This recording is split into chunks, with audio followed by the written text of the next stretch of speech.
नमस्कार दोस्तों, मैं एलसी मीणा स्वागत करता हूं आज के इस टॉपिक पे। और आज का जो हमारा टॉपिक रहेगा वो है विश्व के प्रमुख महाद्वीप। और जो महाद्वीप है सातों के सातों महाद्वीप और उनमें क्षेत्रफल प्रतिशत में क्षेत्रफल, उसके बाद में स्थान, उच्चतम बिंदु कौन सा है और कितना मीटर ऊंचा है, निम्नतम बिंदु कौन सा है, कितना मीटर नीचा है, लंबी नदी कौन सी है, उसकी लंबाई कितनी है, कुल देश कितने हैं, बड़ा देश कौन सा है, छोटा देश कौन सा है, रेगिस्तान कौन सा है और उसके उपनाम कौन कौन से हैं।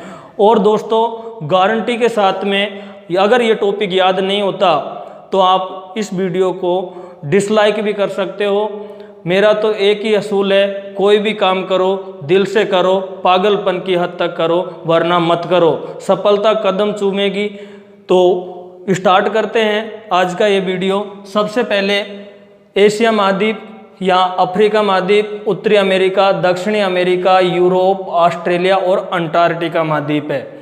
इनकी विशेषताओं में सबसे पहले प्रतिशत, मतलब एशिया जो महाद्वीप है वो विश्व के कुल महाद्वीपों का लगभग कितना प्रतिशत है, जो स्थलीय भाग है उसका लगभग कितना प्रतिशत है। तो आप यहाँ पे याद रखना कि 29.9%, लगभग 30% है। एशिया महाद्वीप कितना है, लगभग 30%। उसके बाद में अफ्रीका महाद्वीप ये 20%, वो 30% था, ये लगभग 20.2%। उसके बाद में उत्तरी अमेरिका, उत्तरी अमेरिका आपको 16, ये 3 है, 3 और ये भी 3 जैसा बना हुआ है, उससे आप याद रखना 16.2%। यहाँ पे दक्षिणी अमेरिका है, दक्षिणी से आप दक्षिणा याद रखना। दक्षिणा में हम कितने रुपए देते हैं, 1.25 रुपये या 11 रुपये, 21 रुपये। तो आप याद रखना कि 11.9%। क्या 10 नहीं दे सकते? नो, या नहीं दे सकते, 11 देंगे, 21 देंगे दक्षिणा में। तो दक्षिणी अमेरिका, दक्षिणा, ऐसे याद रखना 11.9%। यूरोप की बात करते हैं तो यूरोप वैसे तो कौन से नंबर पे आता है, 6ठे नंबर पे आता है। तो आपको याद रखना है यहाँ पे 6.7%, 6.7% विश्व का यूरोप है, सभी स्थल भागों का। ऑस्ट्रेलिया 7 नंबर पे आता है, परंतु 6.7 तो हमने यहाँ लिख दिया, तो अब इससे कम। तो यहाँ आप याद रखोगे 5.2, और 5.2% मतलब 5 और 2 7, ऐसे। तो 7वां नंबर का है, 5 और 2 7। इसी प्रकार अंटार्कटिका की बात होती है तो अंटार्कटिका, अंटार्क और 8.9%, आराम से याद हो जाएंगे। अब बात करते हैं इनके क्षेत्रफल की। क्षेत्रफल में आपको ऐसे याद रखना है कि जो एशिया है इसमें मतलब उल्टा 4 कैसे बना हुआ है, ऐसे उल्टा 4, ए मतलब एक एशिया, ऐसे हो। तो 4 से आप 4 तो आपको लिखना ही लिखना है। सबसे पहले आप लिखोगे 4, फिर 4 लिखोगे, उसके बाद में 5 और फिर बाद में 7 और फिर बाद में 9। ये 2 सम संख्या 4 4, फिर बाद में 5 7 और 9। उसके बाद में आप 3 0 लगा देना, 3 0 किलोमीटर स्क्वायर, मतलब वर्ग किलोमीटर। तो ये हो गया एशिया का क्षेत्रफल। इसी प्रकार अफ्रीका की बात करें तो आप याद रखना अफ्रीका में 365 संस्कृतियाँ विद्यमान है। कैसे याद रखोगे, अफ्रीका में 365 संस्कृतियाँ विद्यमान है। अर्थात अफ्रीका महाद्वीप ऐसा महाद्वीप है जो प्राचीनतम संस्कृति और नवीनतम संस्कृति, दोनों संस्कृति वहाँ एक साथ पलती है। तो कितनी संस्कृति याद रखना, 365। 300 पूरा लिखना और 65 भी पूरा लिखना ऐसे, और उसके बाद में 3 0 लगा देना। और किलोमीटर स्क्वायर का मतलब होता है वर्ग किलोमीटर, आराम से याद हो जाएगा। इसके बाद में बात करते हैं उत्तरी अमेरिका महाद्वीप। क्या? उत्तरी अमेरिका महाद्वीप। तो हमें ऐसे याद रख सकते हैं कि उत्तरी अमेरिका में 24, क्या याद रखोगे? 24, 25, 26, पर 26 में 6 ही लिखोगे केवल। क्या याद रखोगे? 24, 25, 26, 24, 25, 26। 1, 2, 3 का समझौता अमेरिका के साथ हुआ था। अमेरिका यूएसए, और यूएसए कहाँ है? उत्तरी अमेरिका में। तो 1, 2, 3 की जगह हम क्या लिखेंगे? 24, 25 और 26। 26 में 6 ही लिखोगे तो हम यहाँ लिख सकते हैं 1, 2 और 3 जीरो, और आप लगा दोगे किलोमीटर स्क्वायर। इसके बाद में आगे है दक्षिणी अमेरिका। दक्षिणी अमेरिका में आपको मैंने बताया था कि दक्षिणा कितने रुपए की देते हैं। किसी को हाथ दिखाते हैं तो या किसी भी पंडित को दक्षिणा देते हैं तो कितने देते हैं? 11 रुपए का दक्षिणा देते हैं, 21 रुपए देते हैं। अगर आपने 11 रुपए की दक्षिणा नहीं दी तो आपको क्या हो जाएगा? खतरा। क्या हो जाएगा? खतरा। ऐसे 17 यानी खतरा हो जाएगा। तो 17 याद रखना, और उसके बाद में आप याद रखना 17, 7 और 1 कितना होता है? 8, और 8 के भी हैं 1 लिख दे तो 8 और 1 कितना होता है? 9, और आप लिख दो 1, 2, 3 और किलोमीटर स्क्वायर यानी वर्ग किलोमीटर। ये इसका क्या हो गया? क्षेत्रफल। इसी प्रकार हम बात करेंगे यूरोप की। यूरोप के क्षेत्रफल में आप याद रखना कि यूरोप महाद्वीप जो कि उपनिवेशीकरण के लिए प्रसिद्ध है, मतलब इन्होंने संपूर्ण पृथ्वी पर अपना उपनिवेश बना लिए थे। लगभग मतलब संपूर्ण पृथ्वी पर इन्हीं का राज्य था, यूरोप वासियों का। लगभग मतलब 1% को छोड़ देते हैं तो 100% तो नहीं, हम ये कह सकते हैं 99%। कितने प्रतिशत? 99%। तो 99 लिख दोगे। इसके बाद में 88 भी लिख दोगे तो 88 लिख दो, 88। अब यहाँ पे आप इसको 8 को आधा कर दो ऐसे, और आधा से आपको ये हो जाएगा 3, और उसके बाद 3 जीरो लगा दो, और यहाँ लिख देंगे हम किलोमीटर स्क्वायर, मतलब वर्ग किलोमीटर। तो ये हो गया यूरोप का क्षेत्रफल। अब बचा किसका? ऑस्ट्रेलिया का क्षेत्रफल की बात आती है। किसकी बात आ रही है? ऑस्ट्रेलिया के क्षेत्रफल की। तो ऑस्ट्रेलिया का क्षेत्रफल कितना है? सबसे पहले हम बात कर लेते हैं। तो यहाँ पे 5, और ये कितने हो जाएंगे? 5 और 2 7। कितने हो गए? 5 और 2 7, 7। फिर बाद में यहाँ लिखोगे आप 6, फिर बाद में 8, और फिर बाद में लिखोगे 7, और 3 जीरो यहाँ लगा देंगे, 1, 2 और 3, और यहाँ लिख देंगे आप किलोमीटर स्क्वायर। ये हो जाएगा ऑस्ट्रेलिया का क्षेत्रफल। कितना क्षेत्रफल हो गया? ऑस्ट्रेलिया का क्षेत्रफल। और इसका भी अगर अंटार्कटिका का आपको याद करना है तो आप याद कर सकते हो 132.09, और वही 1, 2, 3 जीरो लगा देना है, और आगे लिख देना है किलोमीटर स्क्वायर। तो ये हो गया अंटार्कटिका का क्षेत्रफल। इसके बाद में क्षेत्रफल के बाद में हम बात करेंगे स्थान। एशिया का प्रथम स्थान है, ये कोई ज़्यादा दिक्कत ही नहीं है। क्षेत्रफल की दृष्टि से पहला स्थान है। क्षेत्रफल की दृष्टि से अफ्रीका का दूसरा स्थान है या द्वितीय स्थान है। इसके बाद में उत्तरी अमेरिका का तृतीय स्थान पे है, तृतीय स्थान। दक्षिणी अमेरिका चतुर्थ स्थान पे है।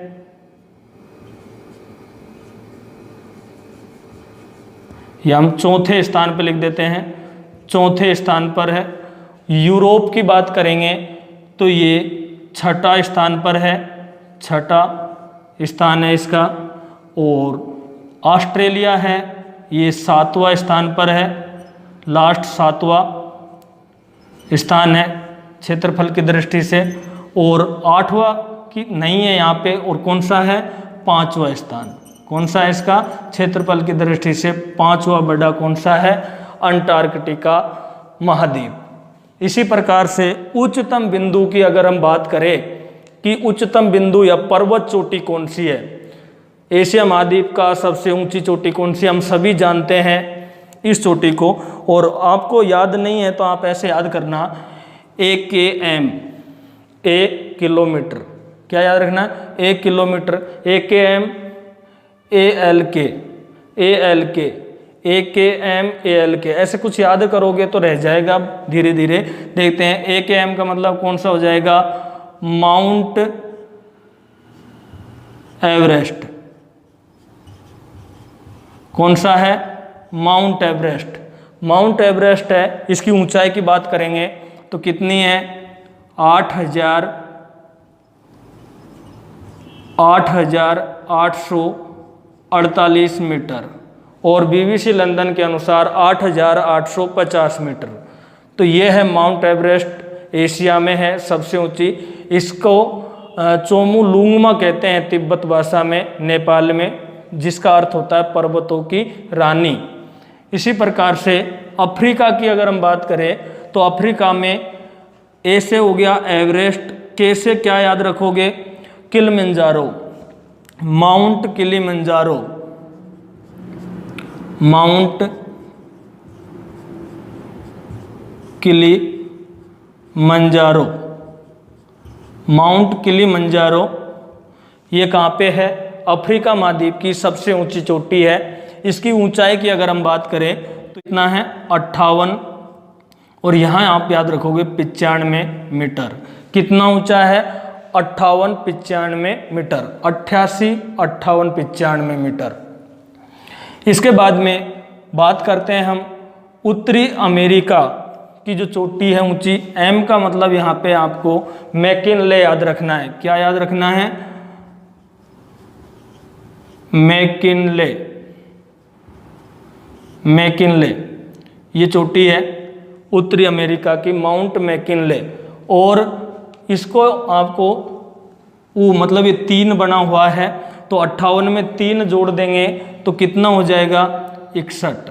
और आप यहाँ से भी इसको उल्टा करके यहाँ लिख सकते हो, तो 6-16 को उल्टा करके ऐसे, या 58 में 3 जोड़ सकते हैं, 61 हो गया।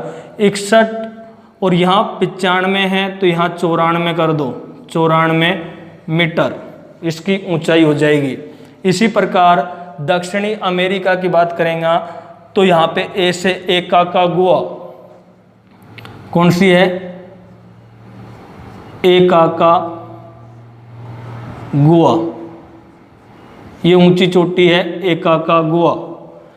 वैसे तो डेल सेनेरियो को भी ऊंचा माना जाता है 7,000 के लगभग, लेकिन ये सबसे ऊंची चोटी है वहाँ की एकाकागुआ। और एकाकागुआ में आपको याद रखना है कि अगर आपने 11 रुपये का क्या नहीं दी, दक्षिणा नहीं दी, तो आपके उल्टा सीधा प्रभाव पड़ेगा। उल्टा सीधा मतलब कभी तो 6 का और कभी 9 का, कभी 6 का और कभी 9 का, तो ये उल्टा सीधा ही होता है। जैसे कभी 6, तो ये लो जी 6, और कभी 9 और कभी 6, और यहाँ 6 कितने बार आया? 2 बार, और आप लिख दो मीटर।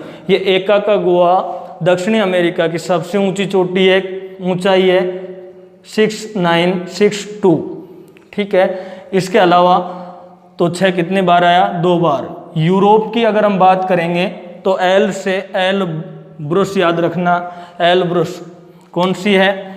एलब्रुस, एलब्रुस ये कहाँ की है? यूरोप की सबसे ऊंची चोटी है। इसको कैसे याद रखेंगे? यहाँ 6 है तो यहाँ पे आप कितना कर दो? 5, कितना कर दो? 5। उसके बाद में हम ये कह सकते हैं, यहाँ लिख दो आप 6, 5, 6, यहाँ क्या था? 6, 7, यहाँ लिख दिया 5, 6, तो 4 भी लिख दो, और 2 तो हम लिखते आ रहे हैं। 56-42 मीटर, कितना हो गया? 56-42 मीटर। उसके बाद में ऑस्ट्रेलिया में है कोस्क्यू, जो ऊंची चोटी है ऑस्ट्रेलिया की सबसे, उसका नाम है कोशुको। क्या नाम है?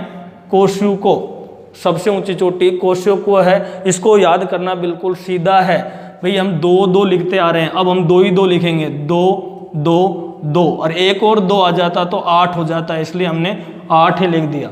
2 2 2 6 हो गया, एक और 2 आते 8 हो जाता, तो हमने 8 ही लिख दिया। ऐसे करके आप याद रख लेना। और यहाँ की अगर हम बात करें तो बिन्सन मोसिप, क्या याद रखोगे? बिन्सन मोसिप,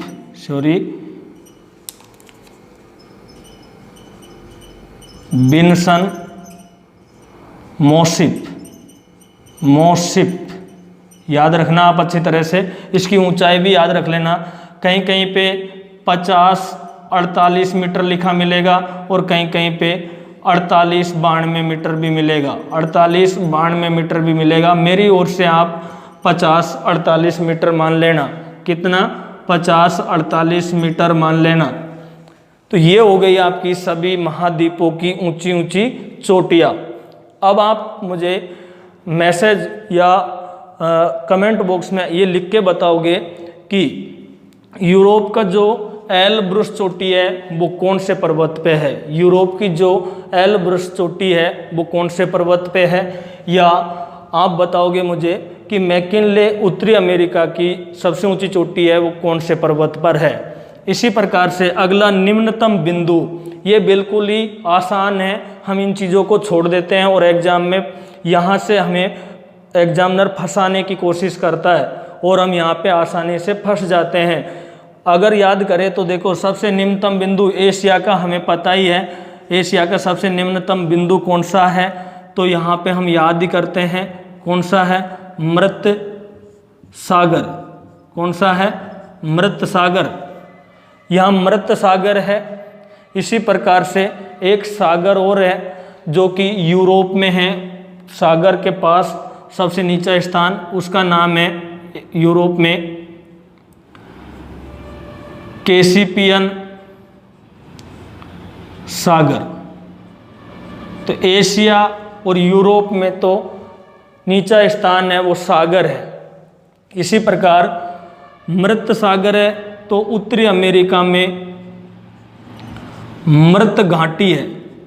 मृत घाटी जिसे डेथ वैली बोला जाता है। क्या बोला जाता है? Death valley. डेथ वैली, इसका मतलब भी क्या होता है? मृत घाटी। अब बचा आपका अफ्रीका और ऑस्ट्रेलिया, इन दोनों में झील है। अफ्रीका में आसल झील है। कौन सी झील है? आसल झील। आसल झील ये क्षेत्र है, ये सबसे नीचा क्षेत्र है, निम्नतम बिंदु है। इसी प्रकार से अगर हम बात करें कि ऑस्ट्रेलिया में वो है आसल झील और आयर झील। कौन सी है? आयर झील। आसन झील और आयर झील। इसी प्रकार से दक्षिणी अमेरिका की अगर हम बात करें तो यहाँ पे आ जाएगा घास के जो मैदान होते हैं उन्हें कहते हैं बेल्ट्स। बेल्ट्स या बेल्स रखना आप याद। क्या याद रखोगे? बेल्स, पेनिनसुला, बेल्स पेनिनसुला, ऐसे याद रखो। तो देखो, मृत सागर, कैस्पियन सागर, मृत सागर, मृत घाटी, आसल झील, आयर झील, बेल्स पेनिनसुला, ये नीचे स्थान है। मृत सागर एशिया में विश्व का सबसे गहरा या निम्नतम स्थान, नीचा स्थान है। सागर तल से कितनी नीचाई है? 397 मीटर। अब इसको याद कैसे करें? इसका लगभग आधा मतलब फिक्स आधा नहीं, लगभग आधा मतलब। तो ऐसे आप याद रखना 156 मीटर। क्या याद रखोगे? 156 मीटर, ऐसे याद रख लेना। उसके बाद में आपको याद रखना है कि ये मृत घाटी है, ये लगभग आधा मतलब 86 मीटर। लगभग आधा मतलब आइडिया रखना है आपको। तो ये 86 मीटर और फिर ये इसका भी लगभग आधा मतलब ऐसे करके तो आप 48 मीटर। वैसे आधा नहीं है पर आप ऐसा याद कर लेना। उसके बाद में यहाँ पे आप याद रखना कितना 28 मीटर ऐसे, और यहाँ पे आप याद रख लेना वो कि 16 मीटर ऐसे याद रख लो, कितना 16 मीटर। तो ये चीज़ आप आसानी से याद रख सकते हो। और इसके बाद में यहाँ पे अंटार्कटिका का भी हमें याद रखना है। तो वेंट्रल ट्रेंच कौन सा है, वेंट्रल ट्रेंच। वैसे कोई याद करे तो कर लेना, नहीं तो कोई ज़रूरी नहीं है। और इसकी गहराई की भी कोई ज़रूरी नहीं है, 3000 के लगभग गहराई दे रखी है, 2200 मीटर बर्फ़ से ढका हुआ है, इसके कोई ज़्यादा डाटाज उपलब्ध नहीं है। तो आप ये चीज़ याद कर लेना, लगभग आधा आधा करते हुए 16 16 दूने तो 32 होते पर 28 48 86 156 और 397, ये आप याद हो जाएगा। लंबी नदी की बात करते हैं, एशिया की जो सबसे लंबी नदी है यांगसी कियांग, जो तिब्बत के पठार से निकलती है और पूर्वी चीन सागर में जाती है।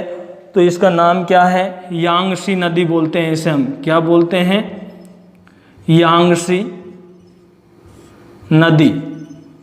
वैसे यांगसी कियांग या यांगसी नदी, इसके लिए आपको कैसे याद रखना है, ये याद रखना है आपको 5 7 9 लिखा था हमने, तो 5 7 9 लिख दो यहाँ पे, और फिर बाद में 7 लिख दो, और किलोमीटर लंबी नदी है, एशिया की सबसे लंबी नदी है, 5797 किलोमीटर लंबी है।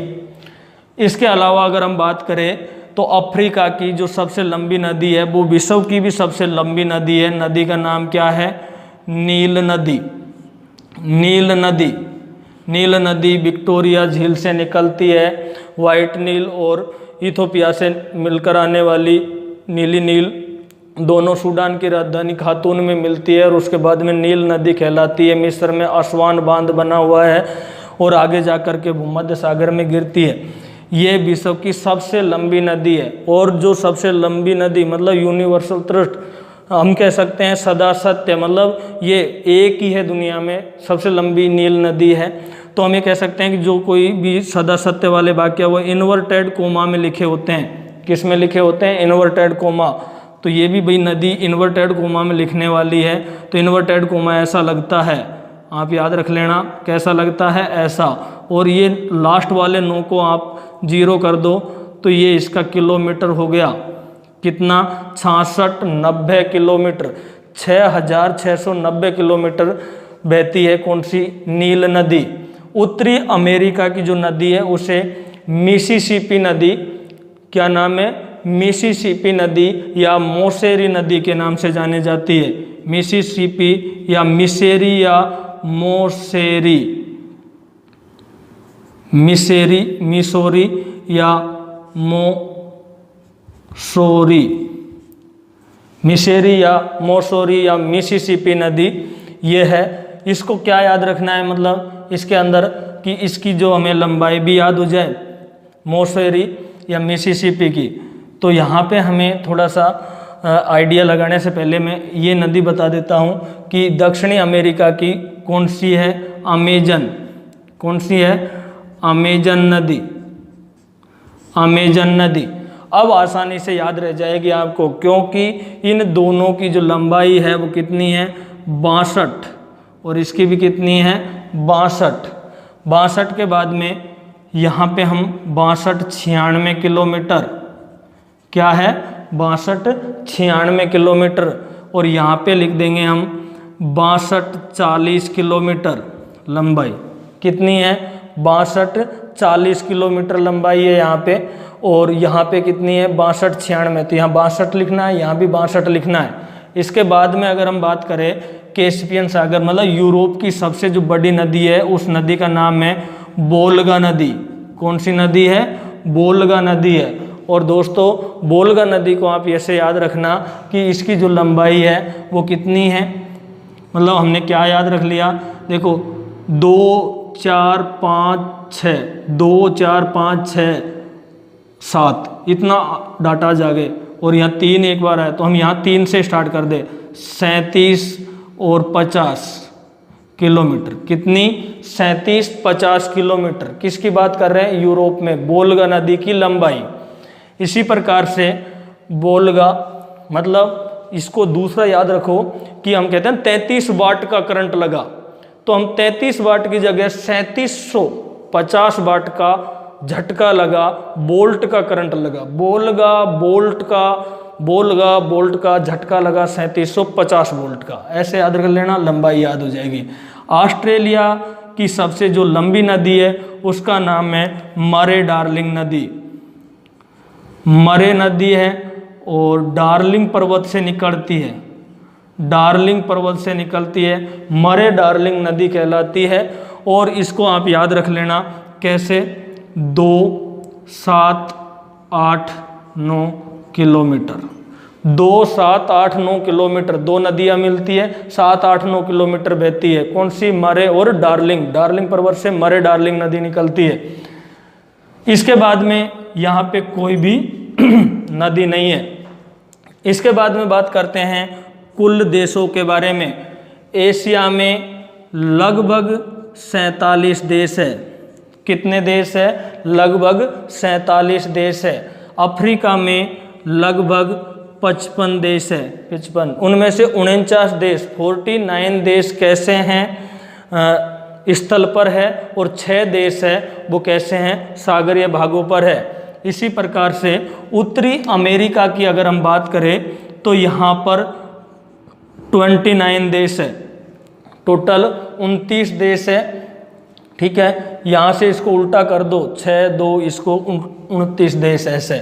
ठीक है, इसके बाद में देखो यहाँ 55 है, यहाँ 56, ऐसे आप मिला करके, और यहाँ 55 है, यहाँ 66 है, ऐसे याद कर सकते थे। इसी प्रकार से दक्षिणी अमेरिका की बात करेंगे तो यहाँ पे 15 देश है, और कहीं कहीं 16 भी लिखा हुआ मिल जाएगा आप लोगों को। इसके अलावा यूरोप में कहीं पे 44 तो कहीं पे 46 लिखा हुआ मिल जाएगा। 44 देश या 46 देश लिखे हुए मिल जाएंगे आपको। 46 देश याद रख लेना।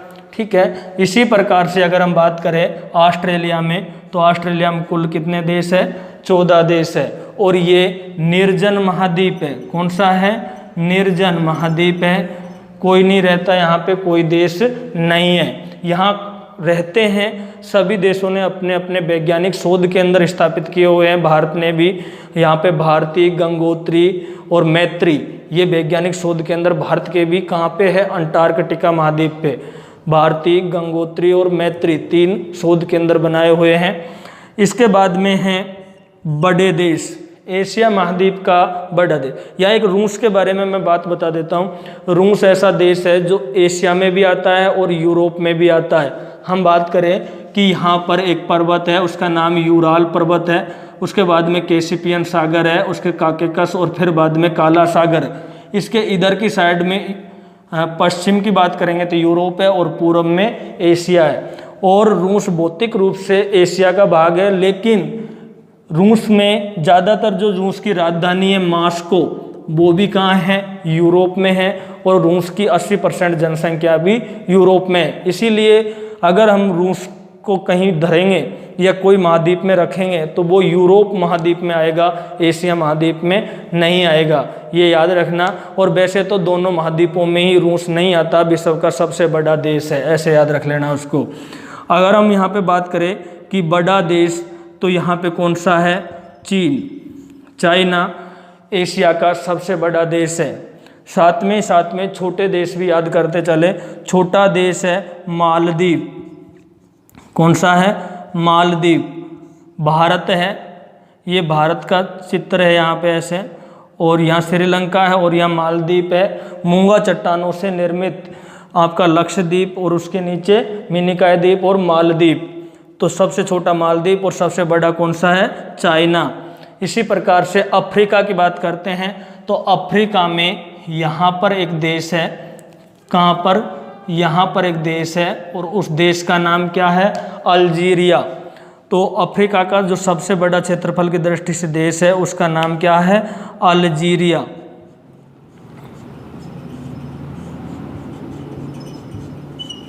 और छोटा देश है उसका नाम है माओटी। माओटी। माओटी। जबकि एक और बात याद रखना कि यहाँ पे हॉर्न ऑफ अफ्रीका कहलाता है, जिसमें रोमानिया, इसके बाद में जिबूती, एक छोटा सा देश आता है जिबूती, और इथोपिया। हॉर्न ऑफ अफ्रीका, ये सींग जैसा भाग अफ्रीका का ऊपर निकला हुआ है, इसे हॉर्न ऑफ अफ्रीका कहते हैं, जिसमें 3 देश है।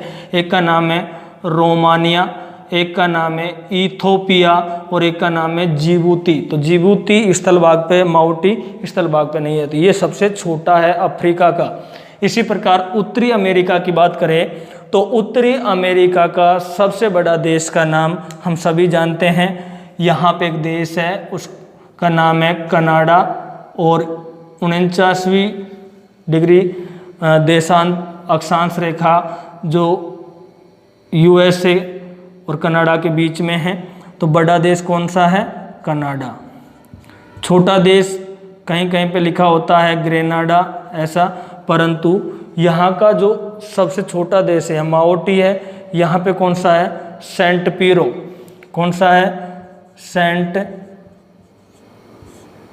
पीरो। ये सेंट पीरो छोटा देश है। इसी प्रकार दक्षिणी अमेरिका में यहाँ से देशों की श्रृंखला चलती है, और यहाँ पेरू, और यहाँ पे फिर बाद में चिली, और यहाँ पे तो यहाँ ब्राज़ील है। कौन सा है? ब्राज़ील। और इस ब्राज़ील में अमेजन नदी है, और अमेजन के वर्षावन प्रसिद्ध है। अमेजन के वर्षावन प्रसिद्ध है। अमेजन के वर्षावन को सेलवास के नाम से जाना जाता है। हमेशा यहाँ पे उष्णकटिबंधीय सदाबहार वनों का क्षेत्र है, उन्हें सेलवास कहते हैं। पृथ्वी के फेफड़ों के नाम से भी जाने जाते हैं। इसी प्रकार से हम बात करते हैं, इसमें सबसे बड़ा देश कौन सा हो जाएगा? ब्राज़ील। और सबसे छोटा देश है उसका नाम है फोकलैंड। फोकलैंड ये द्वीप है। फोकलैंड कौन सा है? द्वीप, ये देश है। तो फोकलैंड द्वीप ये छोटा देश है किसका? दक्षिणी अमेरिका का। इसी प्रकार हम बात करते हैं यूरोप के बारे में। यूरोप का अब सबसे बड़ा देश हम एक तो या तो रूस लिख सकते हैं, परंतु रूस तो मान्य नहीं होगा, इसीलिए आप फ्रांस याद कर सकते हो। कौन सा है? फ्रांस। और छोटे देश की बात करें जो विश्व का भी सबसे छोटा देश है, उसका नाम है Vatican city. Vatican city. Vatican city जो विश्व का सबसे छोटा देश है, इसकी अगर हम बात करें तो यहाँ पर एक देश है ऐसा निकला हुआ सा भाग, उसका नाम इटली है। इटली को यूरोप का भारत कहा जाता है। कृषि प्रधान देश है, धर्म के लिए प्रसिद्ध है। वहाँ पे एक नदी है जिसे वहाँ इटली की गंगा कहते हैं, उसका नाम पो नदी है। तो उस इटली में एक शहर है, शहर का नाम है रोम। और रोम में एक कॉलोनी है ऐसे मान लो, जिसका नाम है वेटिकन सिटी, और रोम टाइबर नदी के किनारे स्थित है। तो आप याद रख सकते हो यहाँ पे कि वेटिकन सिटी भी टाइबर नदी के किनारे स्थित है। क्षेत्रफल की अगर हम बात करें विश्व का सबसे छोटा, तो याद रख लेते हैं 0.44 वर्ग किलोमीटर या किलोमीटर स्क्वायर। 0.1 वर्ग किलोमीटर से भी कम है, और 840 के लगभग यहाँ की जनसंख्या है। यहाँ पे पोप का, जो ईसाइयों का धर्मगुरु है पोप, उसका निवास स्थान है। विश्व का सबसे बड़ा देश रूस है, और रूस का क्षेत्रफल हम याद कर सकते हैं कितना है। रूस की बात कर रहे हैं, फ्रांस का नहीं। रूस का विश्व का सबसे बड़ा देश है 17,098 240 किलोमीटर स्क्वायर। रूस का क्षेत्रफल 17,098 240 वर्ग किलोमीटर स्क्वायर, ऐसे याद कर सकते हो। इसके बाद में बात करते हैं ऑस्ट्रेलिया। ऑस्ट्रेलिया का सबसे बड़ा देश ऑस्ट्रेलिया ही है, जो एकमात्र देश है जो पूरे महाद्वीप में फैला हुआ है। तो सबसे बड़ा देश कौन सा है? ऑस्ट्रेलिया। ऑस्ट्रेलिया। और छोटा देश है वो नारू है। नारू की लोकेशन के बारे में बात करें तो आप याद रखना कि ये कौन सा है? एशिया।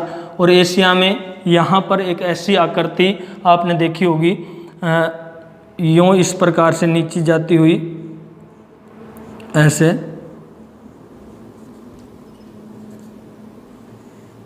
ऐसे। तो ये जो आकृति है इसे ये पापुआ न्यू गिनी कहलाता है। Papua New Guinea. और पापुआ न्यू गिनी के इधर की साइड में नारू है। कौन सा है? नारू। और ये तो निर्जनी है। कोई भी देश नहीं है यहाँ पे। इसी प्रकार से रेगिस्तान की बात करें, एशिया का सबसे बड़ा रेगिस्तान है वो है अरब रेगिस्तान। अरब प्रायद्वीप पे है, सऊदी अरब, संयुक्त अरब अमीरात, ओमान, सऊदी अरब, संयुक्त राज्य अमीरात, ओमान की राजधानी मस्कट, जो कि भूमध्य रेखा के कर्क रेखा के सबसे नज़दीक कौन सी एशिया की राजधानी है। इसी प्रकार से अरब मरुस्थल, गोबी का मरुस्थल है वो यहाँ पर एक देश है चीन के ऊपर और रूस के यहाँ पे, उस देश का नाम है मंगोलिया। तो मंगोलिया में गोबी का मरुस्थल है। इसी प्रकार से थार का मरुस्थल कहाँ पे है, इंडिया पाकिस्तान में यहाँ पे थार का मरुस्थल है। अफ्रीका में जो सबसे बड़ा मरुस्थल है उसका नाम है सहारा मरुस्थल। कौन सा मरुस्थल है, सहारा मरुस्थल, ये विश्व का भी सबसे बड़ा मरुस्थल है। इसके अलावा कालाहारी मरुस्थल अमेरिका, उत्तरी अमेरिका में, अमेरिका का तो मरुस्थल भी सोना जैसा है, तो सोनोरन, कौन सा है, सोनोरन, मतलब सोने जैसा। अमेरिका पैसे वाला है तो वहाँ का तो मरुस्थल भी सोने जैसा है, याद रख लेना, सोनोरन। उसके बाद में दक्षिणी अमेरिका की अगर हम बात करें तो यहाँ पे आप याद रख लेना, एका का गो चोटी है तो आटाकामा, कौन सा है, आटाकामा का मरुस्थल, याद रख लेना आप यहाँ पे आटाकामा का मरुस्थल। इसी प्रकार से ऑस्ट्रेलिया में आप याद रखोगे ग्रेट शब्द लगेगा, वो ऑस्ट्रेलिया में होंगे ज़्यादातर, जैसे great Victoria, great Sandy, great Gibson, ये सारे मरुस्थल कहाँ पे है, ऑस्ट्रेलिया में है। इसी प्रकार से हम बात करेंगे उपनामों के बारे में। एशिया है वो हिब्रू भाषा के आशु शब्द से बना है। एशिया है वो कौन सी भाषा के, हिब्रू भाषा के, हिब्रू क्या है, एक भाषा, उसके आशु शब्द से बना है जिसका अर्थ होता है उदित सूर्य। एशिया को प्राचीन धर्मों की आदि भूमि, अर्थात सभी धर्मों का विकास एशिया महाद्वीप में हुआ, तो प्राचीन धर्मों की आदि भूमि या सभ्यताओं का पालना के नाम से जाना जाता है। किसको, एशिया को प्राचीन धर्मों की आदि भूमि या सभ्यताओं का पालना किसका, सभ्यताओं का। इसी प्रकार अफ्रीका को अंध महादेश, काला महाद्वीप, महादेश और महाद्वीप एक ही होता है, काला महाद्वीप, और इसके अलावा भविष्य का महाद्वीप, और हम बोल सकते हैं हीरो के लिए प्रसिद्ध महाद्वीप भी कौन सा है, अफ्रीका, जहाँ प्राचीन संस्कृति और नवीन संस्कृति एक साथ देखने को मिलती है। अफ्रीका की सबसे प्राचीन जनजाति कौन सी है वो आप कमेंट बॉक्स में लिख करके मेरे को बताओगे। इसके बाद में उत्तरी अमेरिका की अगर हम बात करें तो उत्तरी अमेरिका को नई दुनिया क्या कहा जाता है, नई दुनिया। इसके अलावा इसकी एक और विशेषता आप याद रख लेना, सबसे बड़ी मीठे पानी की झील कौन सी, सुपीरियर वाला देश, सुपीरियर फायर लेक 5 झीलों में से एक है। तो यूएसए और कनाडा की सीमा पे 5 झील कौन कौन सी हैं ये भी आप कमेंट करके आप मेरे को बताना। अगर आप पे नहीं आए तो मैं इन झीलों को भी आपको बढ़िया ट्रिक्स इनके माध्यम से बता दूंगा। इसके बाद में दक्षिणी अमेरिका, इसे कहते हैं पक्षियों को समर्पित महाद्वीप, पक्षियों का महाद्वीप या पक्षियों को समर्पित महाद्वीप किसे कहते हैं, दक्षिणी अमेरिका को। सहलवास या अमेजन वर्षा वन के लिए प्रसिद्ध महाद्वीप, एनाकोंडा यहाँ पाया जाता है, ऐसा महाद्वीप। तो यहाँ पे भारत एशिया की बात करें तो एकमात्र महाद्वीप जहाँ पे बाघ पाया जाता है, क्या पाया जाता है, बाघ पाया जाता है।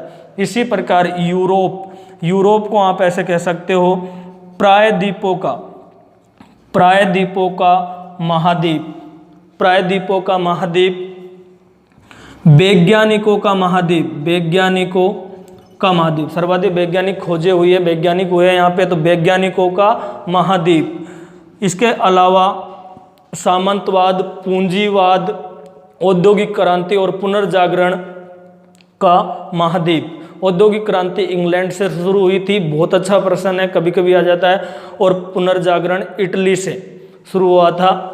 इसी प्रकार बात करते हैं ऑस्ट्रेलिया के बारे में। ऑस्ट्रेलिया को आप याद रखना द्विद्वीपीय महाद्वीप, द्विद्वीपीय महाद्वीप। इसके अलावा land of kangaroo, land of kangaroo, प्यासी भूमि का महाद्वीप, प्यासी भूमि का महाद्वीप। व्यक्तियों से ज़्यादा संख्या भेड़ों की है, मेरिनो भेड़ प्रसिद्ध है। इसके अलावा इसके बारे में लिखोगे आप निर्जन महाद्वीप, निर्जन महाद्वीप। 2200 मीटर बर्फ की परत चढ़ी हुई है। आकार इसका प्याज के आकार का है, प्याज के आकार का है, ये अपना आकार बदलता रहता है। इसके बाद में इसी में आप एक और चीज़ याद रखना बहुत ही अच्छी है कि अंटार्कटिका महाद्वीप है, उसके ऊपर 2200 मीटर बर्फ की चादर चढ़ी हुई है। यहाँ इसे कहते हैं वैज्ञानिकों का महाद्वीप और इसे कहते हैं वैज्ञानिकों को समर्पित महाद्वीप, वैज्ञानिकों को समर्पित महाद्वीप। तो ये आज का टॉपिक था दोस्तों। इस वीडियो को आप एक बार दो बार देखना, अपने साथियों के पास शेयर करना और अधिक से अधिक संख्या में कमेंट करना जो आपसे प्रश्न किए गए हैं। अगर आप लोग अच्छा रिस्पांस देंगे तो मैं आगे इसी प्रकार के वीडियो बनाऊंगा। और कोई भी काम करो दिल से करो, पागलपन की हद तक करो, वरना मत करो। इसी के साथ नमस्ते, जय हिंद। मिलते हैं एक नए टॉपिक के साथ।